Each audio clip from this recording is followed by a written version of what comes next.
wall was still a little bit high, but it had been shaved down so that he could tolerate it. Now, what I do want to show on this is the air valve right here. Okay, that's actually a little, like a little top that you can screw and unscrew, but it has that black button right there where it releases the air.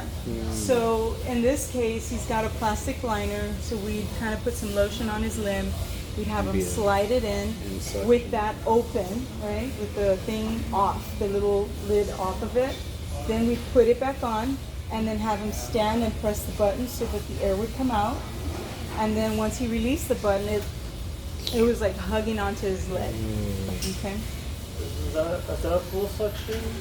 Exactly, thank you. So this is what creates a total suction type of... Like a plunger when you put it down and then... Yes, and it has a good seal. As long as it has a good seal, you're going to have that total suction. Okay? Okay. You guys good with that? Yeah. Okay. Airbag, right? All right. Now, just if you're curious, this right here, they had to put it on for padding. He hated the sound it made when he sat on a solid chair. He hated that, like, people would know it was a false leg. So he had them put a little pad on it so that it didn't make as much noise when he sat down.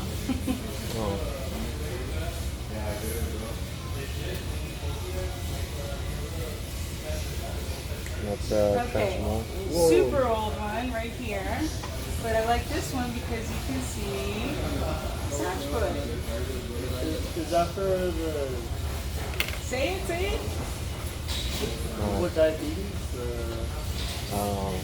It's actually just old, but yeah, more than likely could have been that they had diabetes. This is a thigh corset. So this is actually, yeah, it was a very old-fashioned. So chances are, what happened was that this leg belonged to, and I'll show you in a second. Let me zoom out a little bit. It does look like it might crumble.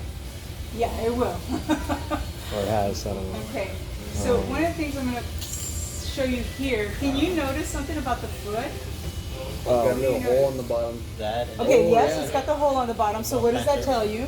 It's you can adjust it for the retro. Okay, and it means it's got no hinge, right? It's non-articulating. It's non-articulating. Very good.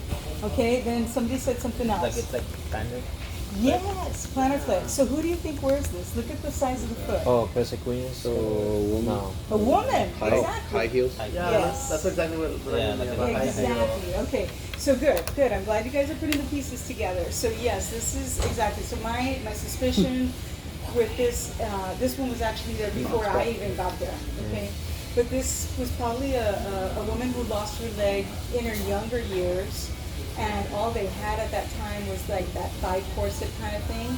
She probably, either worked at a job where she wore heels, or she just, like, that's what ladies do, right? So she had her leg made that way. So this is probably like her last leg, literally. And so it was made for that reason. So that wasn't like, this is not your typical, you're not gonna see this very often. The only person you would see wearing something like this is gonna be a person who they lost their limb when they were so young that this was the only thing that was available, and that's all they wanted to, like, no, don't change anything. I'm secure with that. Just because they've already gotten used to moving with it and Exactly. stuff If they've like gone a that. whole lifetime and that's all they know how to do is Better walk to with not that, change it. then they won't change They it. already have it, so they have to buy it again. Right. So now, on the other hand, like I said, when they're younger, everybody's looking to, no, give me the best. I want to do as much as I can. So there's a lot more open-mindedness there to try different things. All right. So we said it's a non-articulating foot. Which of the three categories does it fall under? Satch foot? Satch foot. Okay. And there you can clearly see the foot and Well, heel, someone right? said it, so. Okay. Wait, Coming up, all right, this is a very short shank right here. But what type is it? Wait, I want Angel to answer this one. Which part? Extra scalp. Yes, sir. All right, very good. Yeah. Okay, good. All right, so her residual limb fits into this corset right here. I'm assuming she didn't touch the bottom. She probably was suspended a little bit. Oh, okay. Okay, and she basically secured it by tying the crap out of that lace. I mean, that string back here. Now, this is interesting. Do you see this right here? For the patella. Yes. Even then, they were using the patella tendon to facilitate that knee extension. So that's patella tendon? So Is that like yeah, so that's exactly what it is. Even though there's technically no socket, that's patella tendon bar. All right, now obviously it's a hinge, single unit, single axis hinge. There's no friction there. There's no mechanical stabilizer. There's no extension aid. This is just lo que es. That's it. Yeah. Okay. All right, and then of course the upper part of the corset to secure it there. This one I would use mostly for the satch foot to show the satch foot, and then kind of point out the shape of the foot itself. so she would probably need like a assist device, right? To really walk. Oh yeah, more than likely. I'm sure she was probably using a cane at the very least. More than likely. I can't even imagine like wanting to put on heels if I'm already on a prosthesis. I'm Yeah. like, ay, Dios mío. But hey, they do it. Okay.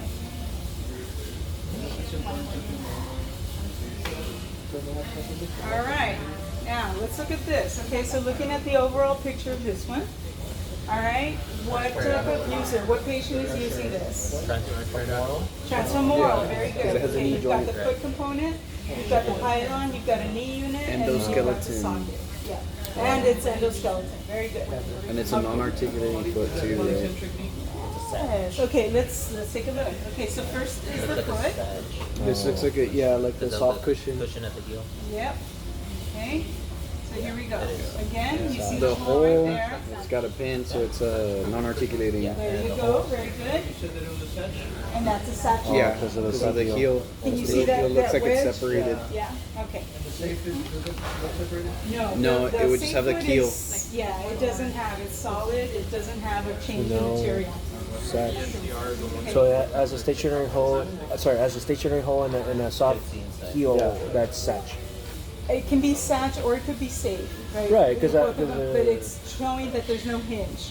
So whenever you see a hole at the bottom like that goes straight up, Right. that's indicating it's attaching directly to the pylon. That means there's no movable hinge. So all that's going to tell you, the hole, is going to tell you if it's an axis foot or an articulating or non-articulating foot.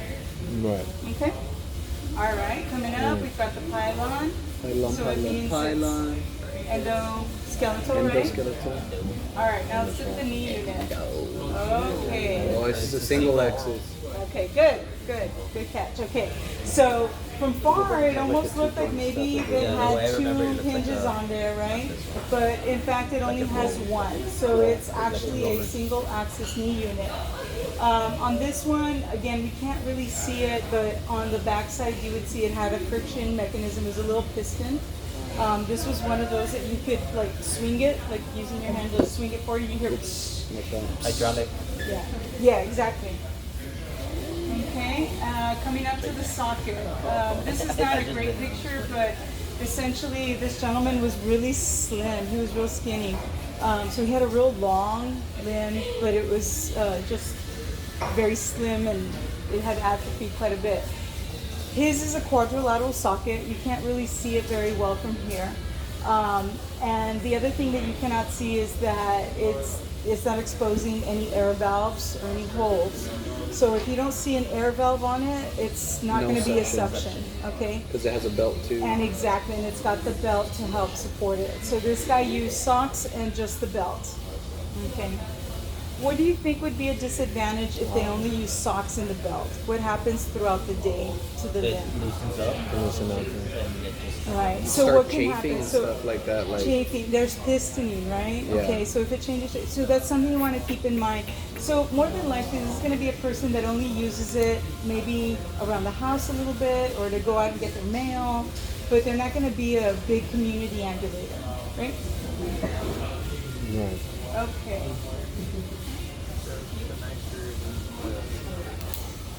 So for a suspension system, you can either have an airbag or a sock and a belt. Correct. This one is this one. Are you asking me about this one, or you're just saying in general? In general, yeah. 'cause, Okay, so the types of suspension systems for transfemoral are going to be a suction system, right? And it can be total or partial versus no suction. And the no suction would be the socks, the belt, Ah, I see. Okay. Also, what's not shown here is the gel liner with the distal locking pin. Right. Okay, and that technically is really the most secure type of suspension system, for at least for the transtibials. Okay. Locking belt and then suction system like an airbag Okay. or a transfer mode. Okay. Here's another one. Whoa. Okay. So let's look at this one. Yeah, right off the bat, I can tell it's non-articulating and it doesn't have a knee joint, right? Correct. So it would be transtibial. Very good.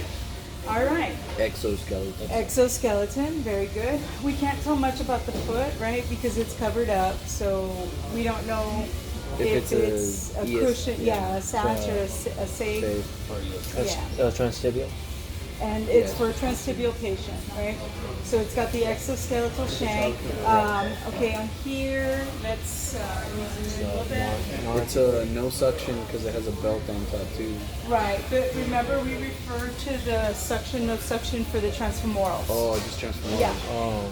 They are making some vacuum assisted ones for the transtibials. You just don't see them too often. Most commonly now, what you're going to see with the transtibials are the distal pin, the gel liner with the distal locking pin. So those categories you wouldn't use it for a transtibial. Correct. Okay. Correct. Okay, so on here, first of all, the suspension system is a belt. Okay, this belt, this part right here, the strap goes over the patella, and then these come over the condyles on the femur. So this would make it a supracondylar, suprapatellar strap. Okay, and that's the form of suspension for this particular one. Okay. All right.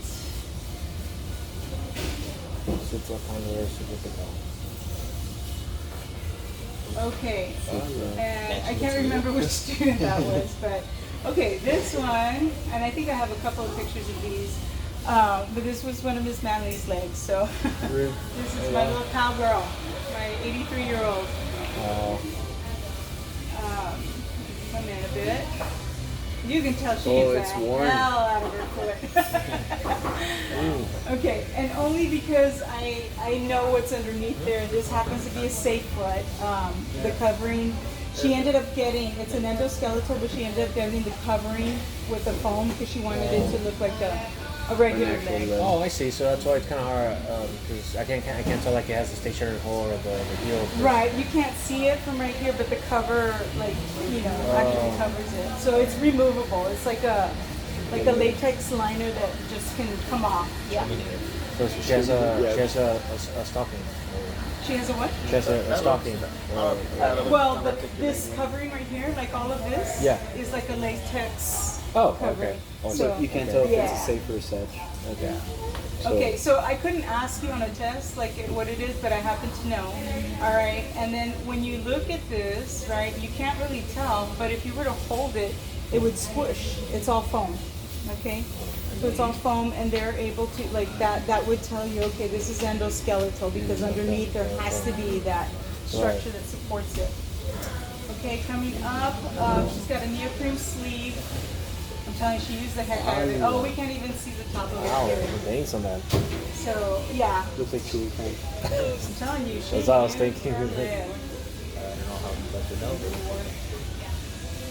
Okay, there we go. That's better. Oh yeah. Okay, so let's come up here. Okay. Oh, it's got some reliefs around like the lateral side, like the fibula head. Did you say that? It flares How out. do you know right? that? Yeah. I didn't pull it low enough. On the other side is the valve, the button rather, that released the distal pin. She had the gel liners with the locking pin, so she would slide it in, click, click, click, click, click. And then once it got in, it was there. When she went to take it off, she had to press the little button on the outside And then it just comes out. slide it off. Right. Okay, so here you see the gel liner. That's it right Oh, there. the gel And it liner. was already locked in there. Yeah, the gel liner helps with the thing sucking into the prosthetic, right? Correct. It's a form of suspension, right? So it's one of the forms of suspension. So for the transtibial, the forms of suspension are the like the actual shape of the socket. It can come up and it can hang on the leg. The use of socks, okay, and a foam liner. It could be this, the gel liner with a distal locking pin. Okay. The what do you call the transtibial ones that have like the gel liner but have the metal, like metal screw? The distal locking pin. Oh, okay. Yeah, that's this one. You can't see it, but it's there. And I can show you other pictures of that. I did work with a patient that had that on both of them. Yeah, and that's actually very commonly used because, like I said, for transtibials, this is actually the most secure form of suspension.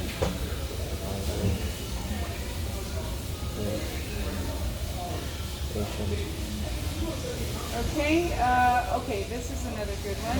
All right, so looking at the leg, this is the other side of Victorino's leg. We saw this leg, but we saw it facing the other way. I was telling you he's got a real slim leg. Oh yeah, yeah. So this is it. this Now, is slim. what you can see here.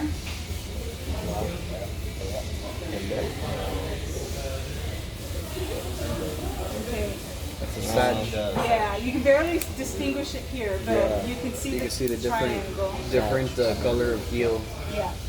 Now, this was a man, but again, we see this little bit of Oh that yeah. plantar flexion, Probably right? because of the dress shoes that were like a little He bit. wore out of the way. boots. Oh, He was a boots. cowboy. He wore boots. Cowboy. So, boots have heels, right? Yeah. So, a lot of cowboys will come in with heel cord tightness. So his other leg was already like that. We had to match it. Oh wow. Okay, so it's a satch foot. We can't see the hole, but it goes up here. We know it attaches to this, so it's not articulating. The whole toe You got the pylon. The skeleton. Okay, now here, this is what I want you guys to see.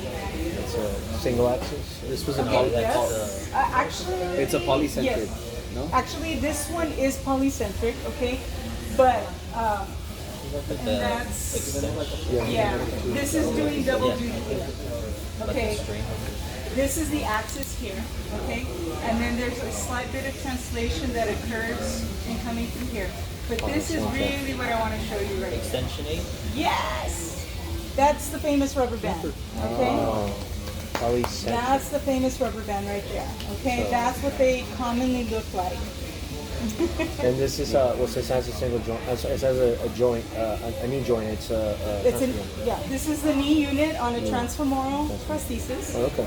Okay, and this one is a single axis. I'm sorry, polycentric, and it has the extension.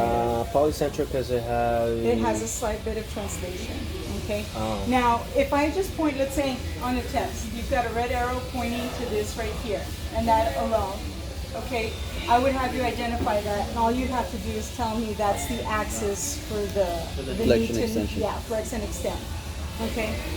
If I can't like particularly point out exactly where like the polycentric component is working, then I can't ask you that. Okay. So it's going to be only stuff that's very clear cut, very obvious. okay. Okay, and then coming back up, remember he's got the long skinny leg and he does it, it's no suction, uses the pelvic band. No suction. Okay. Okay, Just versus. Okay. Bless you. Bless you, sir. You're welcome. okay. All right, now let's talk a little bit about orthotics. They might get mixed up, guys, I don't know. But This is a hip, knee, ankle orthosis, right? yes, HKFAO. HKF. No, AFO. HKAFO. HKAFO. It's the one with all the letters. Capo. HKAFO. Oh my gosh, yeah. The Forrest Gump. There you go. That's exactly what this is. Okay, so I'm looking at this is for a kid. Okay, it could have been Forrest Gump. I don't know.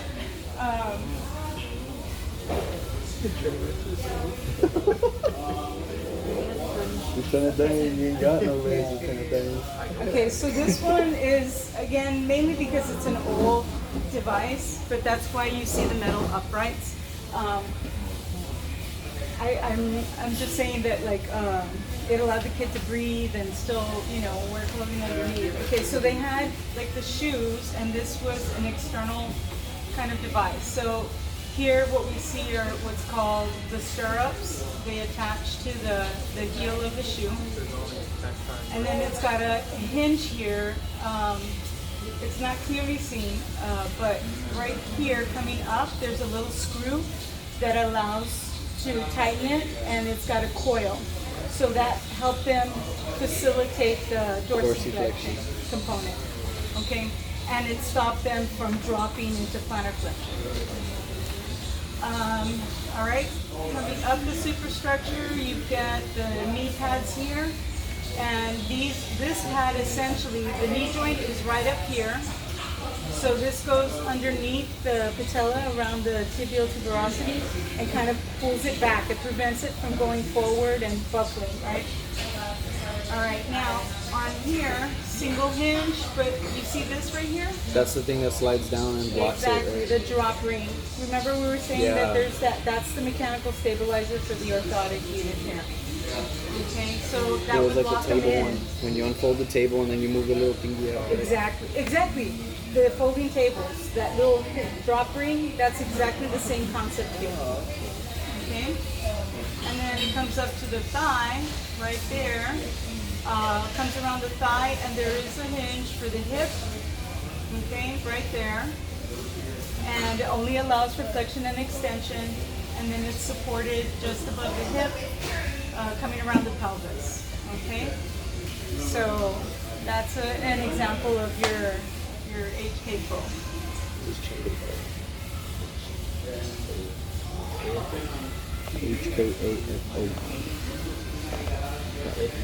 Okay, this is an example of a CAFO, and it's just so happened it's missing the shoe. Okay, but this one is a CAFO, and it's the shoe would normally go here. This was for a diabetic patient. This particular gentleman had an abdominal aorta aneurysm, and so he was kind of like a spinal cord patient. He was an incomplete spinal cord patient. So one leg was just not, like his quads were super weak and his hamstrings were weak. So in getting him this stabilizer, we were in the CAFO, he was able to stabilize at the knee. And again, just looking at the features on it, you can see the drop. There we go. Oh, right there. There you go. Okay, now this one is kind of neat. Do you see that little thing? You can see it. You see the little button? Okay, that's like on the rolling walkers, that little tension Oh, button. the adjustable one. Yeah, and then you slide it. So you had to slide the lock up over it. So while he was walking, he had the option of leaving it unlocked or locked. Follow me? Okay. All right, and then it just came around the thigh, just a regular corset. You can't see it at one point, my fingers a little bit. It doesn't block the screen though. That's why your hand came like totally Yeah, across I'm it. sorry. All right, now this AFO, what particular condition might a patient have that they require this type of AFO versus? Drop it. They would have drop foot. And what other condition would they have? Why this one instead of a Sure. plastic one? Say it one more time, maybe we'll remember that. Was it be like PVD or something like that? No. Impaired sensation, Impaired sensation. so either neuropathy, diabetes, something that impaired their That's what I'm saying, sensation. dude. Okay, so this is just a regular AFO. Again, stirrups that attach to the shoe, single hinge, it's locked there, and then it comes up. But because it's got the metal uprights on the outside, it doesn't come in direct contact with the skin, so it reduces the risk of any wear and tear on the skin for a diabetic patient that might not feel what's going on. That's an orthotic, right? Yes, sir. This is an orthotic. So what motions are limited?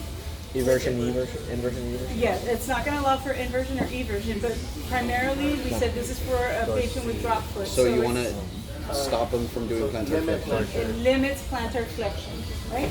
Okay. Good. All right. Oh, okay. Ah, yes. Okay, so here we go. Our Boston brace. Who is this designed for? What type of patient would wear this? For like scoliosis, yeah. Scoliosis, exactly. Okay, so in looking at this, it's going to cover segments from the low back area to the thoracic region. It's a one-piece shell that opens in the back and tightens sorry, yeah, it opens at the back, and that's where you secure it. But you can see the cutouts there. What is the reason for the cutouts? Anybody remember the reliefs? So like, Yeah, I know, right? I keep saying, if we could only do this on a test, we'd be good. Read my mind, computer, read my mind. Okay, so the reliefs are to allow for the concavity to push out in that direction, right? And then the buildups on the opposite side, okay, so on the inside here, there's like little bumps that kind of push out this way. Is to push the convexity back towards the middle. Correct, right, okay. So the buildups and reliefs on a scoliosis brace, this one happens to be a Boston brace, but on any scoliosis brace, the purpose of them are to provide corrective forces, right? And just depending if it's a buildup, then it's trying to correct the convexity and push it to neutral alignment, versus a relief is got an open area to allow the concave area to push towards.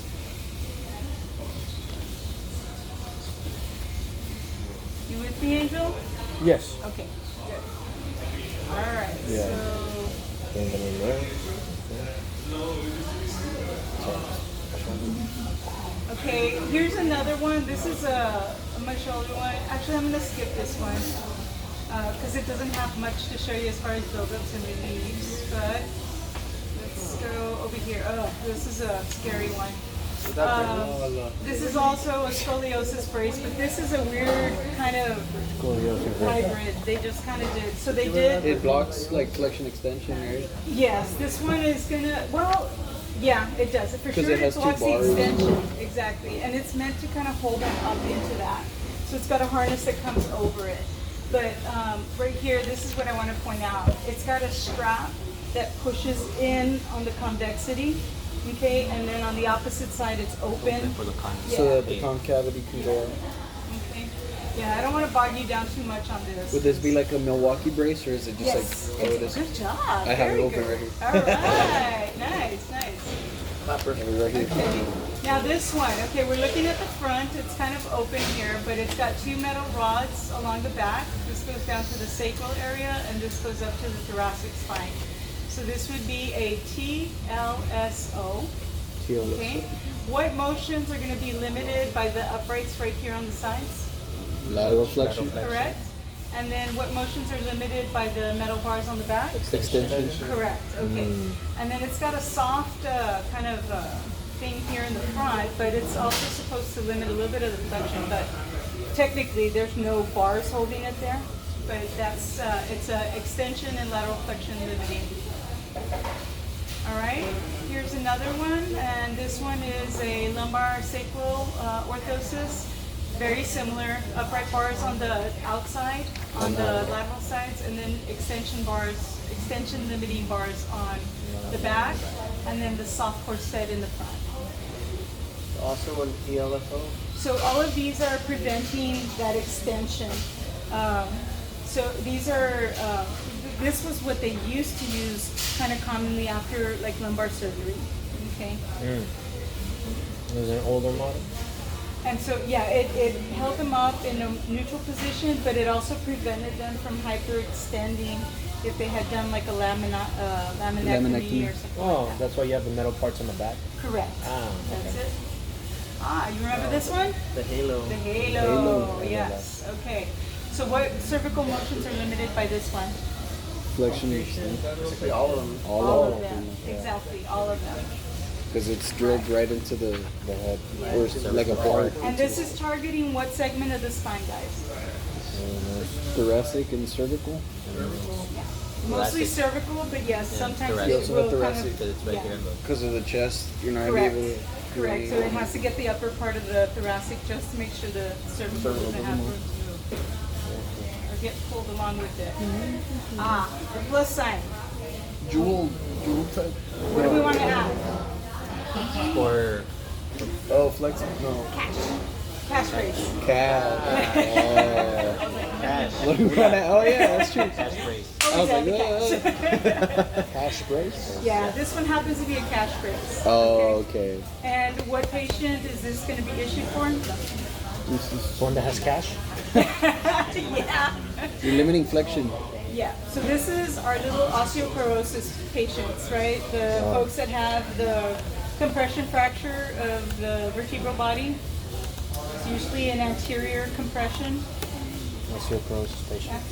So this prevents them from coming forward and it allows for that vertebral body to heal. So is it still a lumbosacral? Nope, no, this one actually doesn't fall into that category. We don't, I mean, you can. Technically, it would be like a thoracic, TL, I guess. But in reality, the main purpose is specifically to prevent forward flexion only. Forward flexion.